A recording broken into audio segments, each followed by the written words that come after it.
મારા ભાઈને પડી ગયા બાથરૂમમાં, તો એમને અહીંયા સારવાર અર્થે રાજચંદ્રમાં લઈ આવ્યા. તો અહીંયા સારવાર અર્થે એમને બેન્ડેડ જાહેરાત કર્યા. તો અમે પરિવાર સાથે બધા આખો પરિવાર ભેગા મળીને ડિસિઝન લીધું કે હવે આપણા પાસે આપણો માણસ નથી, મારો ભાઈ નથી, તો આપણે હવે આગળથી કાર્યવાહી શું કરીએ.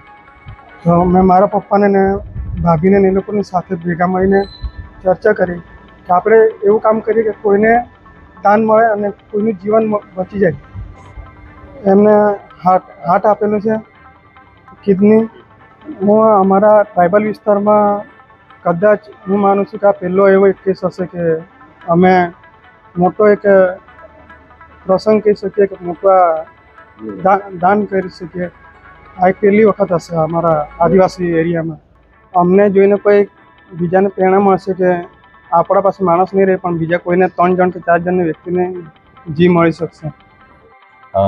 જે પેશન્ટ છે અશોક, એ 13 તારીખે રાત્રે 8:30 વાગે અમારા ઇમરજન્સી ડિપાર્ટમેન્ટમાં આવ્યું હતું, જેને માથામાં ખૂબ જ મોટું હેમરેજ હતું. અને જ્યાં બરાબર એક્ઝામિનેશન કર્યા પછી અને સીટી સ્કેન કર્યા પછી જાણવા મળ્યું કે એમની જે સારવાર છે કે મેડિકલ અને સર્જિકલી એ ટ્રીટ થઈ શકે એમ નથી. અને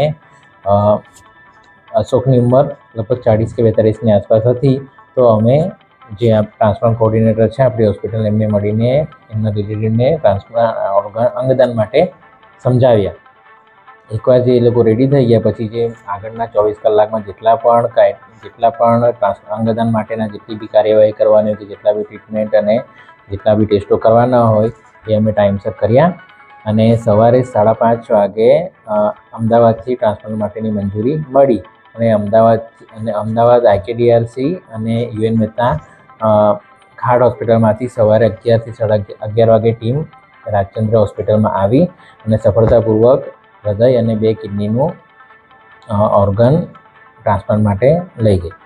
આ અશોક જે પેશન્ટ હતું એ મહવાસ કરીને ખૂબ જ અંદરના વિસ્તારમાંથી આવતો હતો. અને અંગદાન કરવું એટલે આજના જમાનામાં ખૂબ જ એક ટફ ડિસિઝન કહેવાય, કેમ કે ના એમને કંઈ મળે છે, પણ જે ખૂબ જ મહત્ત્વનું કહેવાય અને એનાથી બીજા કોઈક લોકોને જીવનદાન મળે છે જે એ લોકોને જ નથી ખબર. અને આટલા અંતરાળ વિસ્તારમાં આટલું મોટું મન રાખીને અંગદાન માટે સંમતિ આપી અને એ જે 24 કલાક હતા અંગદાન પહેલાંના એ કાઢવા અને એમના નિર્ણય પર અટલ રહેવું એ ખૂબ જ વિશ્વસનીય કામ છે. અને એ થયું છે અને ટ્રાઇબલ વિસ્તારમાં થયું છે, એ ખૂબ જ પ્રેરણાનું પાત્ર.